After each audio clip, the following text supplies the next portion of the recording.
If the whistleblowing followed by the violent apprehension 2 days later didn't convince you, perhaps what's happening now in Ukraine will. At the end of October, reports began coming out of Ukraine about an especially virulent infection that was noteworthy because it was 10 times more deadly than the known H1N1 virus, and was filling the victims' lungs with blood and turning them black. Ukraine's President Viktor Yushchenko declared martial law, blocked travel, and banned protest. He's since downplayed the pandemic and retracted some of those decrees, stating the upcoming election will proceed as planned. In only 3 weeks, the number of infected has skyrocketed to 1.6 million. In a country like Ukraine, that's a lot of people sick. Hundreds already dead, doctors, nurses, civilians. At first, some believed the outbreak could be the pandemic plague, a bacterial infection that targets the lungs, caused the Black Death pandemic in the 1300s, and still crops up from time to time, including recently in China. But plague kills even faster than this outbreak does, and can easily be cured with the antibiotic gentamicin. Other theorized culprits were the H1N1, either the known form or a mutated strain, or some other microbe. The World Health Organization, which had collected and analyzed samples early in the outbreak, delayed releasing the results for almost 3 weeks. They repeatedly denied that the results indicated the infection was caused by a mutated strain of H1N1. There are fears that the H1N1 virus has now mutated and resembles the Spanish flu virus that killed more than 50 million people at the beginning of the 20th century. Ukrainian doctors say the lungs of the victims are as black as charcoal. This prompts fresh concern that the swine flu virus has taken a deadly new form. Our correspondent Igor Ogorodnev went to the epicenter of the outbreak in western Ukraine. Make no mistake about it, Ukraine is in the throes of a swine flu crisis. I'm here in Lviv. Lviv has been one of the hotspots where the virus has been at its worst. It's become fashionable to trivialize swine flu and say it's just like normal flu. But doctors here say it isn't. It's more aggressive and it's more likely to lead to complications. Some theories published in the British papers suggesting that the virus had mutated in Ukraine and had become something more potent than it had been elsewhere in the world. The mutant flu virus, which has sent waves of panic throughout western Ukraine, continues its seemingly unstoppable march. Only the fevered speculation of where it came from is spreading faster than the illness. Igor Ogorodnev reports tonight from western Ukraine. 1.5 million have been infected. Tens of thousands more fall ill every day. More than 300 people, many of them with no previous health problems, are dead. The rapid spread of disease has given rise to rumors, finger-pointing and conspiracy theories. Doctors in western Ukraine have told of post-mortems where the lungs of the victims were said to be as black as charcoal, comparing the symptoms to the Spanish flu which wiped out millions in 1918. Others even believe a pneumonic plague is to blame for the high death toll.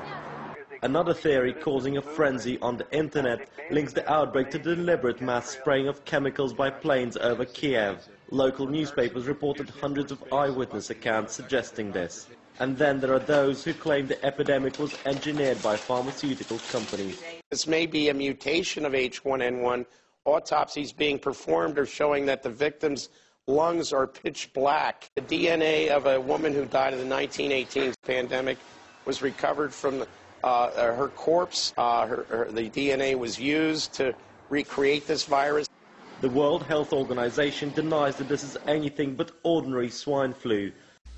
Then, today, quietly, the WHO released the results. Here's a screenshot showing the Ukraine outbreak is indeed caused by a D225G receptor binding domain change, exactly what H1N1 needed to become more deadly and more easily spread from person to person. WHO deception aside, this is great news for influenza and terrible news for humans. A little background on Baxter. Back in February, they distributed a mixture of live flu viruses throughout Europe, labeled as H5N1 flu vaccine. By chance, some ferrets were injected at a lab in Czech Republic and promptly died. Baxter admitted their error. Experts stated if the viral cocktail had been injected into humans, aside from obviously causing another outbreak, The viruses would have combined through a process called reassortment into an incredibly dangerous hybrid strain. For a live viral cocktail to be shipped in place of human vaccines, several strict security measures and dozens of human errors would have to have occurred at the same time. Baxter refused to disclose how the accident occurred, saying doing so would give their competitors knowledge of their procedures. In addition, there's a rumor that Obama owns Baxter stock, but I haven't been able to substantiate that. Who and where is Moshe? First, here's his profile on an Israeli research website. It shows he worked there until 2004 and was voted top Israeli scientist in 1996 for his work in virology. According to this website and others, he was born in 1939, which would make him 70 today, and 65 when he retired in Israel. I'm unable to find any info about him working in LA, although he appears to have still been publishing virology papers. Since the arrest, rumors circulated that Moshe had been taken to Israel, or placed in the Patton State Mental Hospital nearby. But here's where he really is. This image shows that Moshe was taken to Twin Towers Correctional Facility in LA on the evening of the standoff, where he remains, and that his next court date is January 25th. Everything matches, except that they've listed his age as 56. Did they arrest the wrong Joseph Moshe?